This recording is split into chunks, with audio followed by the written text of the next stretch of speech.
How did things begin to turn around in your life for you? Well, Norman, I'd like to share a scripture that really has touched me most of my life and really has spoken to me so much. And it's 1 Samuel 16 verse 7, and it says that people look on the outward appearance, but God really looks at the heart. You see, I always was looking for that love in all the wrong places when, God was really just saying to me that, yeah, come on, Lord, that he was the thing that really mattered, and the only love that was so pure that he would never leave us or forsake us and wouldn't hurt us. But yeah, I was blinded. I was trying to search for on dating sites and, or going out with my friends and thinking, or trying to look good or trying to, go along with the crowd. And yeah, and I looked in all the wrong places, but what God was really saying to me was, hey, I'm the answer. And it was about 3 years ago, and basically I come to a point where I'd suffered so much, and I'd moved so many times, and my children were suffering, and I could really see it on them. And I just fell to my knees one evening and just cried out to God and said to him, enough's enough, I don't want to go on anymore. I've been through so much, and I just was now just giving my life fully to him. And so I fell to my knees, and I really, for the first time, heard God say to me, stop running. And I kept thinking, stop running. And then it just dawned on me that he was telling me, look, enough's enough. He doesn't want me to move anymore. He didn't want me to keep running away from every situation I had, or just going from one bad relationship to another. He just wanted me to stop and just concentrate on him. And so I cried out to him, and I just fully, I was constantly crying so hard, and just really felt his overwhelming love for that really first time, a real connection, and I basically gave my heart to him fully, and just knowing, just having that feeling and sense of peace over me. And for the first time I actually did stop running, and it was quite strange because it was quite scary, but he got me through it, and yeah, that was the first part of my journey of being healed, really. That's brilliant. And was there other, I'm not saying that sense of God's love and God's presence wasn't a real answer to prayer. Clearly it was. Yeah. But were there other ways in which your prayers were answered in your life? Did you see other examples of prayer being answered? I did, Norman. Basically, like I said, I stopped running and cried out to God, and I gave my heart to him. And for a while, I just kept pressing into him. And through that, I kept thinking, I'd come away from one church, and I started going to a place over in South Church, and I kept thinking, well, why move me, Lord? Okay then, but he told me that that's where he wanted me to go, and it was a place where I'd been way before, because with me I tend to move not only home, but I kept moving churches and homes and friends and stuff, so I was going back to the church where I knew people, which was quite strange. So I went back there and I kept praying and pressing into God and just fully gave myself to him. And during that time, he kept placing, I'd made friends with Rob and other people there. And he was like, we were having this chat, and at the time he was with someone, and I would say to, like, when in my prayer time, God would say to me, I would say, Lord, I want a really good Christian guy, I'm giving you my heart now. I want to do this right, and so, Lord, I just need your direction in this. I'm giving you my life, really, and I want you to lead me. And he kept just placing God's name in my heart, and I kept saying to him, but Lord, he's with someone, that can't be right. So, and this went on for quite a while. This went on for quite a while, and so until one day I'd invited Rob and his daughter to mine and my daughter's joint birthday party, and we'd been talking previously, and he turned around and said that he'd had this bust up, and it was a good bust up, and they'd sort of come to a mutual agreement that they were just friends, and I sort of went to the look, like afterwards I went, okay Lord, like he's not with anyone now, and you're saying that this is the person I'm meant to be with, and so I know you're not supposed to test God, but I sort of said, right, well Lord, if this is the right person for me, then I pray that things will take root this evening when I'm out on this joint birthday, and just little signs would happen. A very amusing thing happened. We all went, like a group of us went to the bowling place over in Lee, and Rob was there, and loads of my family and friends were there, and I handed a bit of paper to Rob and said, could you write out the teams? There was enough of us to probably have about 3 teams.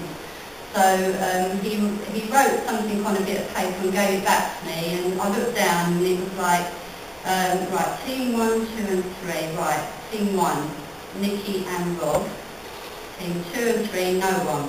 Okay then, so where's the rest of the team? So I thought, okay Lord, and just little things like that, and like, okay, and then another thing was, on the way home that evening, I was dropping some friends home and my daughter home, and Rob as well, and he was sitting in the back with a couple of friends, and I had my daughter in front, and I dropped her off, and then I dropped her off, and my friend who was in the back got out with me, and when we got back to the car, Rob was sitting in the front, and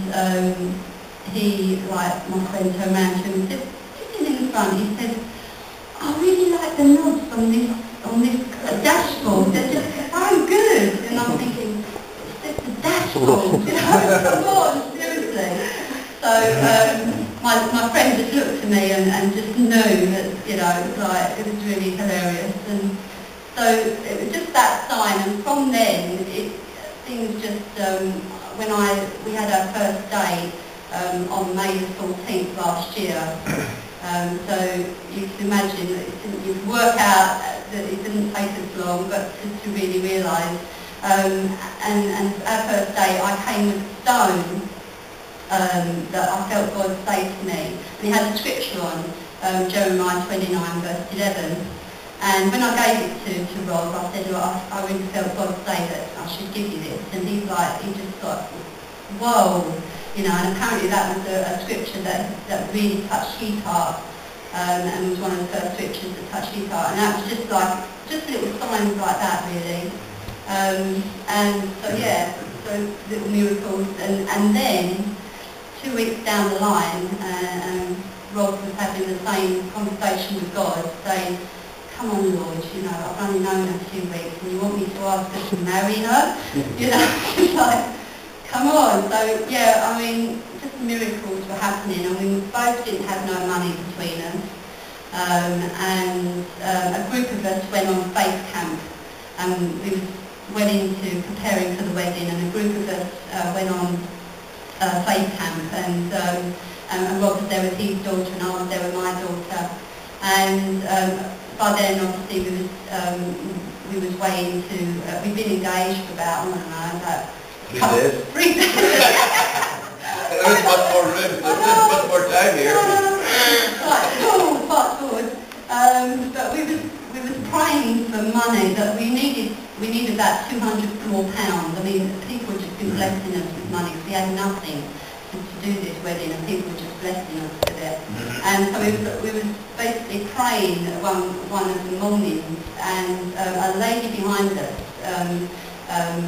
Rob really sort of sensed that she was really praying so powerfully. And afterwards, we turned round and Rob said, oh, your praying was wonderful. An African lady, and she just was so powerful in her prayer. And so we got conversation, and she said, oh, you know, we said that we were getting married and things. We didn't mention anything about money or anything. The next day she came up to us with a wedding card, like cards, and she wanted us to open it there and then. I said, well, we're not getting married until, you know, a few more weeks yet.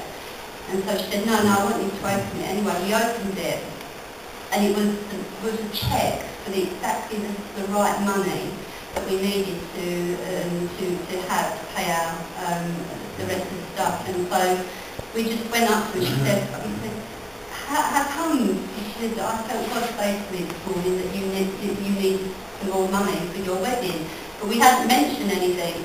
So again, it was just miracles like that, and so, you know, just seeing God bring, you know, heal my heart and bring our hearts together. It was just an amazing experience, really. Fantastic.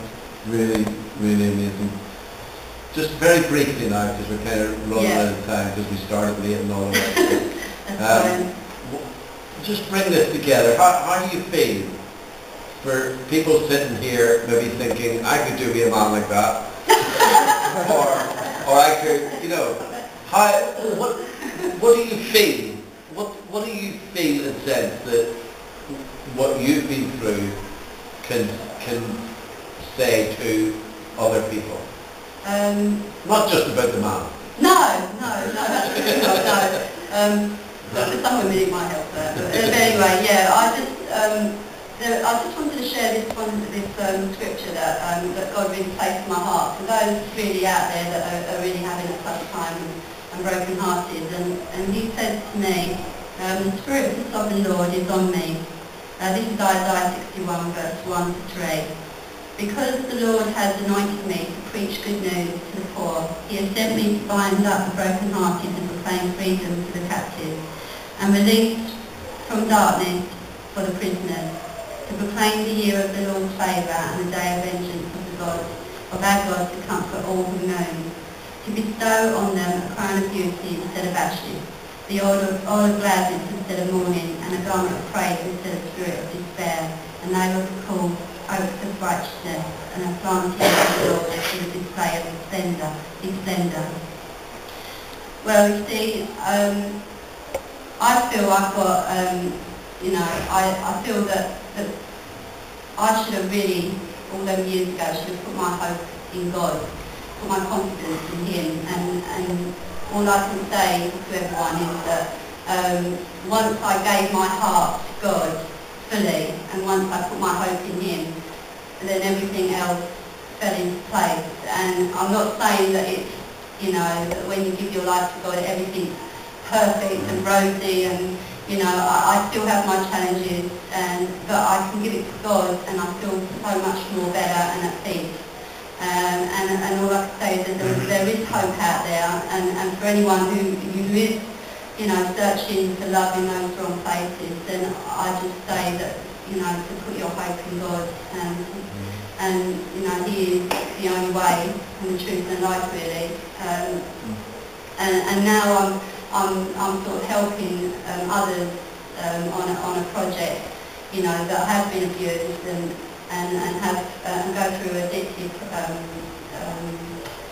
personalities, you know, and it's a great privilege to be able to help these people, to be able to come alongside them and really experience, you know that what they've gone through is what I've gone through as well, and I can really help them. And also between me and my husband, you know, my husband is now a founder of Free Your Voice, and through that we help people to basically bring out their voice and share their testimony of what God has done in their life. You know? So basically, you know, we've not even been married a year, and it's like, whoa.